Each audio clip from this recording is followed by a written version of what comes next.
Assalamualaikum warahmatullahi wabarakatuh. Nama saya Dina Darmawati dari Program Studi Pendidikan Masyarakat, Fakultas Keguruan dan Ilmu Pendidikan, Universitas Ibnu Khaldun Bogor. Di sini saya akan memaparkan materi saya tentang pola asuh yang efektif. Sebelumnya kita harus tahu apa sih itu pola asuh? Pola asuh merupakan proses interaksi antara orang tua dan anak untuk mendukung perkembangan fisik, emosi, sosial, intelektual, dan spiritual, berlangsung sejak seorang anak dalam kandungan sampai dewasa. Beberapa jenis pola asuh yang digunakan oleh orang tua dalam mendidik anaknya antara lain, yang pertama otoriter, kedua permisif, yang ketiga demokratis, dan yang keempat diabaikan. Yang pertama ada otoriter. Orang tua yang otoriter memaksa anak untuk mengikuti apa yang orang tua inginkan. Orang tua akan membuat berbagai aturan yang harus dipatuhi oleh anak-anaknya tanpa mau tahu perasaan anak. Jika anak tidak patuh, maka orang tua akan cenderung memberi hukuman fisik yang keras. Yang kedua ada permisif atau serba boleh.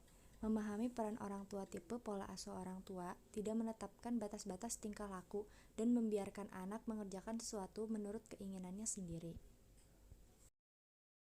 Yang ketiga ada demokratis. Pola asuh demokratis menghargai kepentingan anak, tetapi juga menekankan pada kemampuan untuk mengikuti aturan sosial. Orang tua menghargai kemampuan anak untuk mengambil keputusan, minat anak, pendapat anak, dan kepribadian anak. Yang keempat ada diabaikan.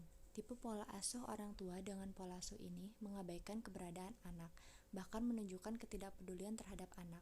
Mereka tidak mengambil tanggung jawab pengasuhan, tidak menetapkan aturan-aturan. Berdasarkan hal-hal yang dikemukakan ini, orang tua dapat menerapkan model atau pola pengasuhan yang bersifat arif, positif, efektif, konstruktif, dan transformatif. Pola asuh orang tua atau parenting yang utama adalah effective parenting atau pola asuh yang efektif. Pola pengasuhan yang efektif yang pertama ada dinamis, 2 sesuai kebutuhan dan kemampuan anak, 3 ayah dan ibu konsisten, 4 teladan positif, yang kelima komunikasi yang baik, 6 berikan pujian, 7 berpikir ke depan, 8 libatkan anak, 9 sabar, 10 beri penjelasan, 11 realistis, dan yang terakhir adalah jaga kebersamaan. 1. Dinamis. Pola asuh harus dinamis. Orang tua harus mampu menyesuaikan diri dengan perubahan zaman dan mampu mengubah cara-cara berinteraksi dengan anak pada saat yang tepat. 2. Sesuai kebutuhan dan kemampuan anak. Pada usia balita, orang tua menerapkan pola asuh yang tuntutan dan batasan yang tinggi dalam rangka membentuk kebiasaan positif pada anak. 3. Ayah dan ibu konsisten. Ayah, ibu harus memiliki kesamaan dalam penerapan nilai-nilai. 4. Teladan positif. Pola asuh harus disertai dengan teladan perilaku positif dari orang tua. Orang tua harus menjadi contoh tingkah laku yang ingin dibentuk.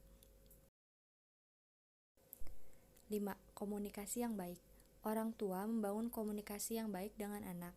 Ciptakan suasana nyaman ketika berkomunikasi, agar anak berani mengungkapkan perasaan dan permasalahan yang sedang dihadapinya. 6. Berikan pujian. Berikan pujian atau penghargaan kepada anak ketika mereka melakukan hal-hal yang baik. 7. Berpikir ke depan. Biasakan untuk membuat aturan bersama dengan anak. Contoh, waktu tidur adalah jam 21.00 atau jam 9 malam. 8. Libatkan anak. Buatlah aturan untuk disepakati bersama dengan anak Anda tentang kegiatan sehari-hari. 9. Sabar. Gunakan kata-kata yang baik ketika mengingatkan anak.